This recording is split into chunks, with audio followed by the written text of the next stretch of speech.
गुरु भगवान की जय। जय जय श्रीमन्नारायण भगवान की जय। बृहस्पति महाराज की जय। बोलो बोलो प्रेम से विष्णु भगवान की जय। एक समय की बात है, भारत वर्ष पति राजा राज करता हुआ बड़ा प्रतापी और दानी था।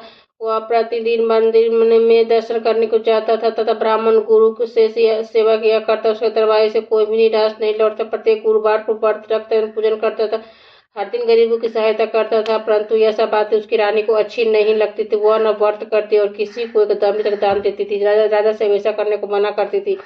एक समय की बात, राजा शिकार खेलने वन हो गए थे। घर में रानियां और दासियां थी। उस समय गुरु बृहस्पति देव साधु का रूप धारण कर राजा के दरवाजे पर भिक्षा मांगी तथा भिक्षा मांगी तो कहने लगी, हे साधु महाराज, मैं इस दान और पुण्य से तंग आ गई हूँ। मेरे से तो घर का कार्य समाप्त नहीं होता। इस कार्य के लिए मेरे पति देव ही बहुत है। आप इस प्रकार कृपा करें कि सब धन नष्ट हो जाए तथा मैं आराम से रह सकूं। साधु बोले, हे देवी, तुम तो बड़ी विचित्र हो। संतान और धन से कोई दुखी नहीं होता, इसको सभी भी चाहते हैं। पापी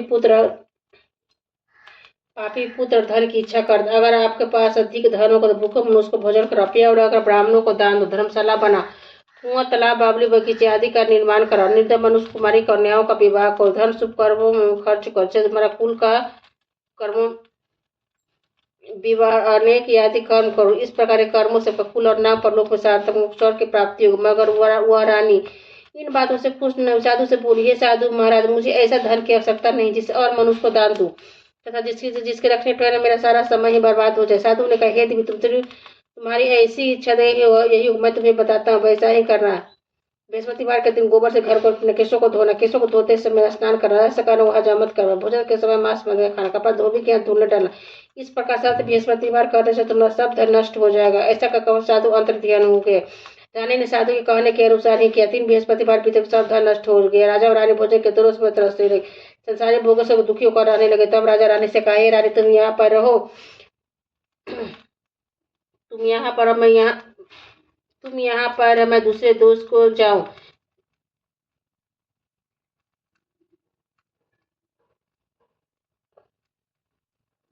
राजा कहने लगे, हे रानी, तुम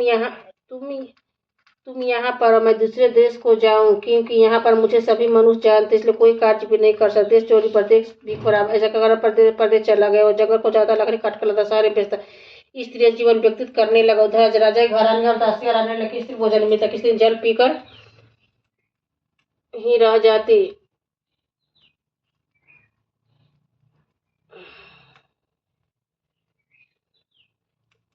एक रानी तथा दासी को 7 रोज बिना भोजन के व्यतीत हो गए। रानी ने अपनी दासी से कहा, हे दासी, यहाँ पासी के नगर मेरी बहन रहती है, बड़ी धनवान है, तू उसके पास जाओ, 5 साल बेचना, मेरे से कुछ समय के लिए गुजर हो जाएगा। इस प्रकार रानी की आज्ञा मानकर दासी उसके बहन के पास गई।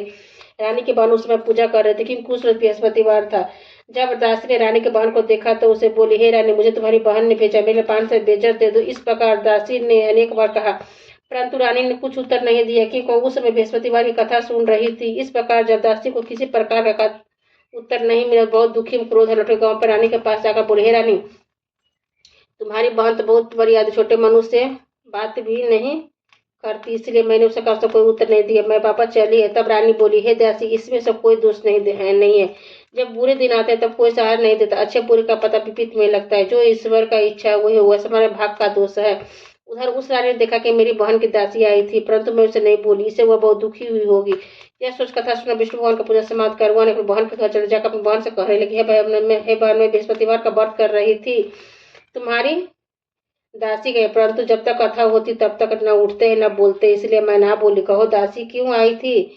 रानी बोली, बहन, हमारे घर अनाज नहीं था, वैसे तुमसे कोई बात छिपी नहीं है, इस कारण मैंने दासी को तुम्हारे पास 5 साल बेचन लेने के लिए भेजा था। रानी बोली, बहन, बृहस्पति भगवान मनोकामनाएं पूर्ण करते हैं, देखो तुम्हारे घर में अनाज रखा हो। इस प्रकार का वचन जब रानी ने सुना तो घर के अंदर और उसे एक घर बेजर से भरा मिल गया। तब तो रानी और दासी को बहुत खुशी हुई। दासी कहने लगी, हे रानी, देखो, वैसे हमको जवान नहीं मिलता, रोज व्रत करते, व्रत की विधि और कथा पूछ लीजिएगा, व्रत कैसे थे, व्रत कैसे करना चाहिए, यह व्रत कैसे थे, व्रत कैसे करना चाहिए। रानी की बहन ने कहा, गुरु के व्रत में चने की दाल मुनक्का से विष्णु भगवान के केले का जल में पूजन कर दीपक जलाए, पीला भोजन करते, कहानी से गुरु भगवान प्रसन्न होते, अल्प धन देते, मनोकामना का पूर्ण करते हैं। इस प्रकार रानी और दासी ने यह निश्चय किया कि बृहस्पति भगवान का पूजन जरूर करेंगे। 7 रोज के बाद बृहस्पतिवार आया तो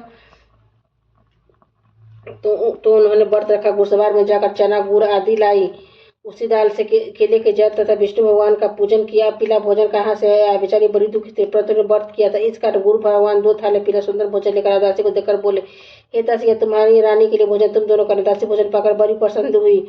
वह रानी से बोली, चलो रानी जी भोजन कर लो। रानी को इस विषय में कुछ पता नहीं था। वो दासी से बोली, तू ही भोजन कर, क्योंकि तू हमारी व्यर्थ में हंसी उड़ाती है। यह दासी बोली, एक महात्मा हमको भोजन दे गया। दासी कहने लगा, भोजन तेरे लिए देगा, तू ही भोजन,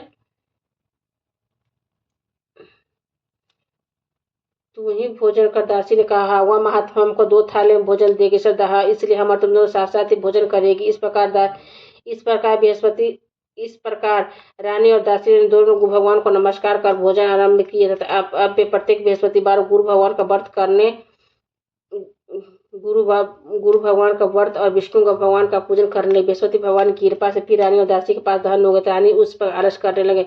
तब दासी बोली, देखो रानी, तुम पहले इस प्रकार आलस करती थी, धन के रखना उठाना कष्ट होता है, इस प्रकार सब धन नष्ट हुआ। गुरु भगवान की कृपा से धन मिला तो फिर तुम्हें आलस होता। बड़ी मुसीबतें के बाद हमने धन पाया है, इसलिए हमें दान पुण्य करना चाहिए। भूखे मनुष्य को भोजन कराओ, प्याव लगाकर ब्राह्मणों को दान दो, तालाब बावली बगीचे आदि का निर्माण करो, मंदिर पसाला बनाकर दान दो, कुमारी कन्याओं का विवाह, धन शुभ कर्मों में खर्च से तुम्हारा कुल की स्वर्ग की प्राप्ति से पिताजी प्रसन्न हो गए। तब रानी ने इस प्रकार कार्य करने आरंभ किया। काफी असफल। एक दिन रानी और दासी ने विचार करने लगे कि न जाने राजा की प्रकार से कोई खबर नहीं। गुरु भगवान ने उन्होंने प्रार्थना की। भगवान ने रात्रि में जाकर स्वप्न में कहा, हे राजा, उठ, तेरी रानी तुझको याद करती है, अपने देश को राजा प्राप्त कर उठा विचार करने लगे। स्त्री जाति खाने और पहानी की साथी होती है, पर भगवान की आज्ञा मानकर वो अपने नगर को चलने को तैयार हुआ। उसे पूर्व प्रदेश चला गया। प्रदेश में दुखी होकर रहने लगा। प्रतिदिन जंगल में से लकड़ी बीनकर लाता, शहर में बेचता, अपने दुखी जीवन को बड़ी कठिनता से व्यतीत करता था।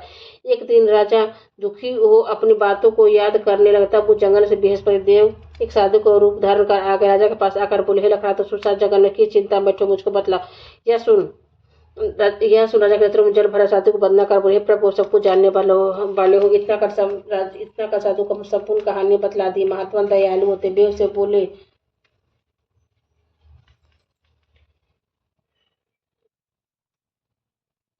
बोले, हे राजा, तुम्हारी स्त्री ने बृहस्पति देवता का अपराध किया था, जिस कारण तुम्हारी दशा। अब तुम किसी प्रकार चिंता मत करो, भगवान तुम्हें पहले से अधिक धनवान करेंगे। देखो, तुम्हारी स्त्री ने गुरुवार का व्रत आरंभ कर दिया। तुम मेरा कहा मानकर बृहस्पतिवार का व्रत करके चरीदार गुरुजर को लोटे में डालकर केले का पूजन कर फिर कथा का वर्षण, भगवान तेरी मनोकामना को पूर्ण करें। साधु प्रशंसा देखकर राजा बोले, हे प्रभु, मुझे लकड़ी बेचकर तो पैसा नहीं मिले जिससे भोजन करने को प्रांत को बचा सको। मैंने रात्रि में अपनी रानी को व्याकुल देखा, मेरे पास कुछ भी नहीं खबर मांगा, फिर कौन सी कहानी कहूँ, मुझको मालूम नहीं है। साधु ने कहा, हे राजा, तुम किसी बात का चिंता मत करो। बृहस्पतिवार के दिन तुम रोजाना की तरह लकड़ियां लेकर शहर को जाओ। तुमको रोज से दुगना धन प्राप्त होगा। तुम भली भांति भोजन कर लोगे तो बृहस्पति पूजा सामान मिल जाएगा। बृहस्पति का अनेक प्रकार से है। बृहस्पति महाराज की जय। प्राचीन काल में एक ब्राह्मण था, बहुत ही था, कोई संतान नहीं थी। उसकी स्त्री बहुत मिलता के साथ रहती थी। वो स्नान नहीं करती, किसी देवता का पूजन नहीं करती, प्रार्थ कर उठते, स्वर्ग पढ़ते, भोजन करती थी। बाद में कोई अन्य कार्य करते थे। ब्राह्मण देवता बड़ी दुखी थे, बेचारे बहुत कुछ करते थे, किंतु तो कोई परिणाम निकले। भगवान की कृपा से ब्राह्मण की स्त्री कन्या रूप रतन पैदा हुआ। कन्या अपने पिता के घर बड़ी हुई। वह का प्रातः स्नान करके विष्णु भगवान का जाप करने, बृहस्पतिवार का व्रत करने लगी। अपने पूजन पाठ को समाप्त कर सूजल तक बुट्टी में जौ भर के लेकर प्रसाद के मार्ग में डालती, तब जो सोने को लड़ते घर ले आती थी। एक दिन की बात है, वह भर का सूप सोने चौक फटक कर साफ कर रही थी कि उसके पिता ने देख लिया और कहा, ये बेटी सोने फटकने के लिए सोने का सूप होना चाहिए। दूसरे दिन गुरुवार तक उसने व्रत रखा। गुरुवार उस सोने का फटक सब उस होना चाहिए। दूसरे दिन गुरुवार था। उस कन्या ने व्रत रखा। बृहस्पति देवता से प्रार्थना करके कहे, प्रभु, मैंने आपको सच्चे मन से पूजा की तो मेरे सोने का सूप दे दो। बृहस्पति भगवान ने उसकी प्रार्थना स्वीकार कर ली। रोजाना की तरह वो कन्या जब फैलाती जाने लगी। जब लौटकर जब बिन रही थी तो बृहस्पति की कृपा से सोने का सूप उसे घर ले आई। उसे जब साफ करने लगी, परंतु उसका माँ का वही ढंग। एक दिन के बाद हुआ, कन्या सोने का सूप में जब साफ कर रही थी, उसी समय सर्प राजपुत्र वहां से होकर निकले। उसका नेक प्रकाश को देखकर मोहित हो गया तथा अपने घर जाकर भोजन जल त्याग उदास हो लेट गया। जब राजा को इस बात का पता लगा तो प्रधानमंत्रियों के साथ उसके पास गया, बोला, हे बेटा, तुम्हें किस बात का कष्ट, किसने अपमान किया अथवा और जो कारण उसको वही कार्य कर जो तुम प्रशंसा हो। राजकुमार ने अपने पिता की बातें सुनी और बोला, मुझे आपकी कृपा से किसी पर दुख नहीं, किसी मेरा अपमान नहीं किया है, परंतु मैं उस लड़के के साथ विवाह करना चाहता हूँ जो सोने का सूट में जो सब कर रही थी। यह सुना आश्चर्य में पड़ गया, बोला, हे बेटा, इसलिए कन्या का पता तुम्हें लगा, मैं इसके साथ विवाह अवश्य कर दूंगा। राजकुमार उस लड़के घर का पता बताता मंत्री उस लड़के घर गया, ब्राह्मण देवता को सभी बतला। ब्राह्मण देवता राजकुमार के सत्ता अपनी कन्या का विवाह करने के लिए तैयार हो गए। विधि विधान के अनुसार ब्राह्मण या कन्या का विवाह राजकुमार के साथ हो गया। कन्या के घर से जाते पहली बात उस ब्राह्मण देवता के घर में गरीबी का निवास हो। अब भोजन के लिए अन्न बड़ी मुश्किल से मिलता था। एक दिन दुखी होकर ब्राह्मण देवता अपनी पुत्री के पास गए। बेटी ने पिता की दुखी अवस्था को देखा, अपनी माँ का हाल पूछा। ब्राह्मण ने सभी हाल कहा। कन्या ने बहुत सा धन देकर पिता को विदा कर दिया। इस तरह ब्राह्मण का कुछ समय सुखपूर्वक व्यतीत हुआ। कुछ समय बाद वही हाल हो गया। ब्राह्मण फिर अपनी कन्या के यहाँ गया तो लड़की बोली, है पिताजी, आप माता जी को यहाँ लिवा लो, मैंने विधि बता से गरीबी दूर हो जाए। वह ब्राह्मण देवता स्त्री को साथ लेकर पहुंचे, अपनी माँ को समझा ले, हे माँ, तुम प्रातःकाल उठते सर पर संध्या करके विष्णु भगवान का पूजा करते, सब दरिद्रताएं दूर हो जाएगी। परंतु उसके माँ ने एक भी बात नहीं मानी और प्रातःकाल उठकर अपने पुत्र को जुठन को खा लिया। एक दिन उसे पुत्री बहुत गुस्सा आते, कोठी में सभी सामान निकाल उसमें माँ को बंद कर प्रातःकाल उसमें से निकाला तो स्नान का करवा के पाठ करवाया तो उसकी माँ की बुद्धि ठीक हो गई। फिर प्रत्येक बृहस्पतिवार को व्रत करने लगी। इस व्रत के प्रभाव से उनकी माँ भी धर्मांतर पुत्रवती हो गई। बृहस्पति के प्रभाव से स्वर्ग की प्राप्ति हुई। ब्राह्मण सुखपूर्व श्लोक को सुख होकर स्वर्ग की प्राप्ति हुई। इस तरह की कहानी का साधु चल देते समय व्यक्ति होने पर फिर वही बृहस्पतिवार का दिन राजा जंगल में से लकड़ी काटकर शहर में बेचने गया। उस दिन अन्य दिनों से अधिक पैसा मिला। राजा ने चना गुड़ आदि लाकर गुरुवार का व्रत किया। उस दिन से सभी कलेश दूर हो गया। जब दोबारा गुरुवार आया तो बृहस्पतिवार का व्रत करना भूल गया। उस दिन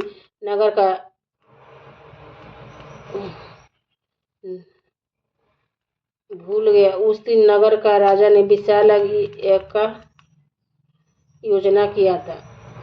बृहस्पतिवार का व्रत करना भूल गए। उस दिन बृहस्पति भगवान नाराज हो गए। उस दिन नगर का राजा ने विशाल का योजना किया था। शहर में घोषणा करवा दी, कोई मनुष्य अपने घर न भोजन बनाने में आग जला। समस्त नागरिक मेरे भोजन करने आए। इस आज्ञा का जो न मानेगा उसे फांसी की सजा दी जाएगी। इसलिए घोषणा संपूर्ण नगर में करवा दी गई। राजा के आज्ञा अनुसार शहर के सब लोग भोजन करने गए, लेकिन हारे कुछ देर से पहुंचे, इसलिए राजा को घर लिवा ले गए थे। ले जाकर भोजन करवा रहे थे कि रानी के देश खुट्टी पर बाहर अटका हुआ था। वहाँ दिखाई नहीं दे रही। रानी ने नीचे के में हरी से उसने चुरा ली। उसी में पुलिस को बुलाकर उसने जेल में डलवा। जब राजा खान में पड़ गया तो बहुत दुखी होकर विचार कर न जाने कौन सा पूजन को दुख प्राप्त हुआ। उसी साधु को याद कर जंगल में मिला था। उस समय तत्काल बृहस्पति साधु के रूप में प्रकट हो गया। उसकी दशा देखकर कहने लगा, अरे मूर्ख, तूने बृहस्पति देवता की कथा नहीं कही जिसका तेरे दुख प्राप्त हुआ। चिंता मत करो, बृहस्पतिवार के दिन जखान ने दरवाजे पर 4 पैसे मिलेंगे। जिस तू बृहस्पति का पूजा करना, तेरा सभी कष्ट दूर हो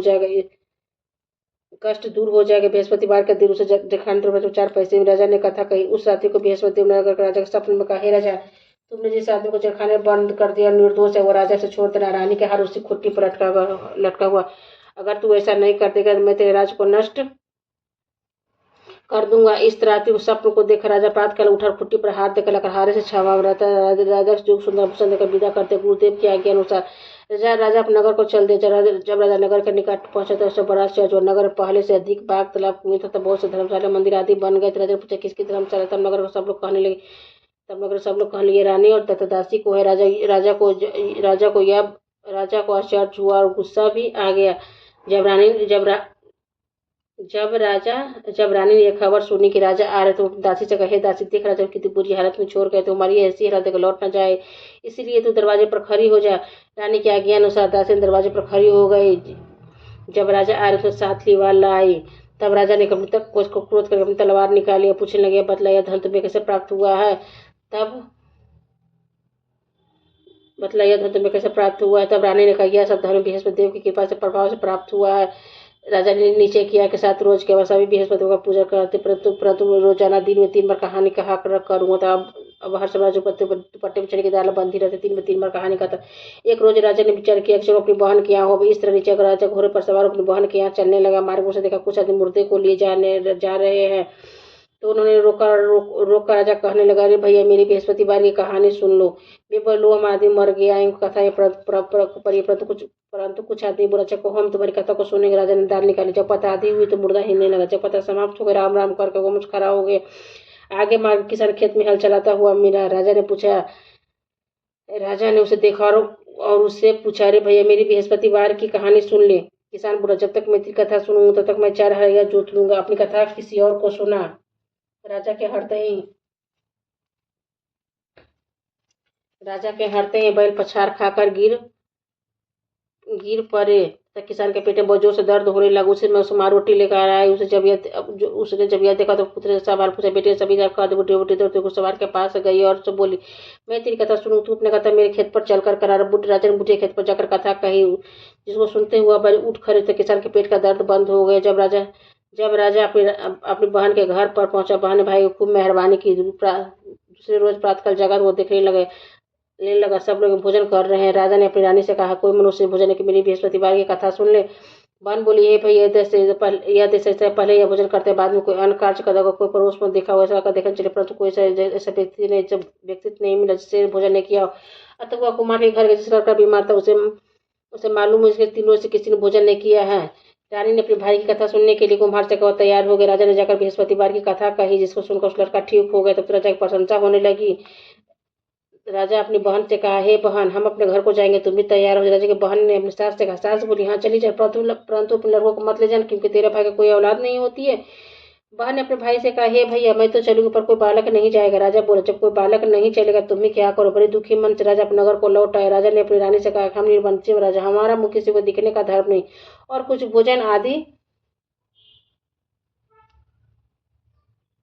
और कुछ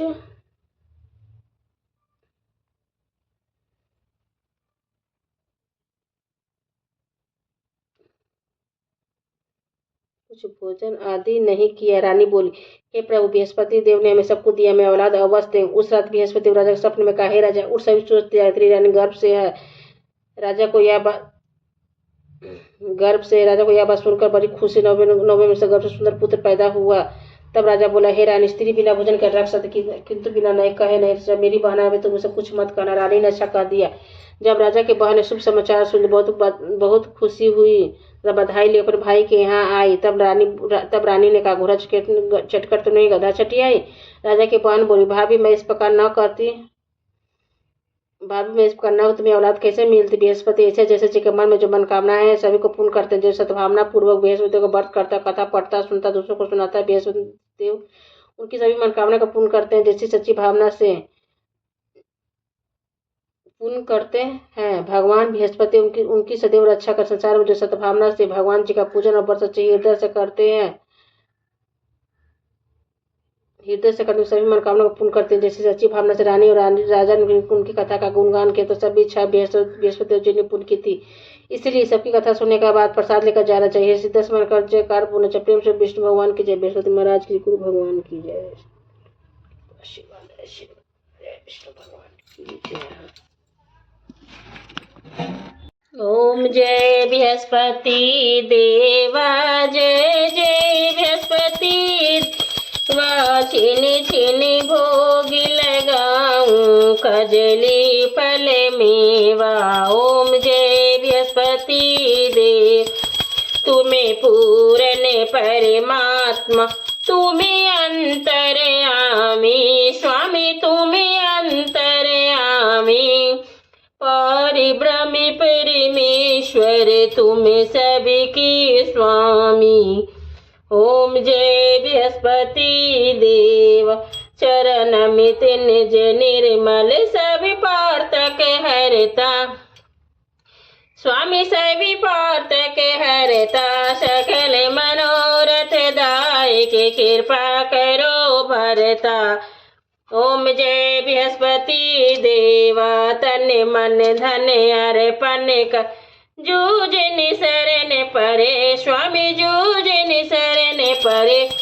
प्रभु प्रकट तब हो कर, आकर दौर खरे। ओम जय बृहस्पति देव, दान मनोरथ दायक, सभी संशय तारी स्वामी, सभी संशय तारी। विषय विकार मिटाओ, संतन सुखकारी। ओम जय बृहस्पति देव। जो कोई आरती तेरा प्रेम सहित गावे, स्वामी प्रेम सहित गावे। बोलो ज्येष्ठ नंद गुरु को निश्चय फल पावे। ओम जय बृहस्पति देव। ओम जय बृहस्पति देवा। जय जय बृहस्पति देवा। छिन छिन भोग लगाऊं कजली फल मेवा। ओम जय बृहस्पति देवा। ओम जय बृहस्पति देवा। जय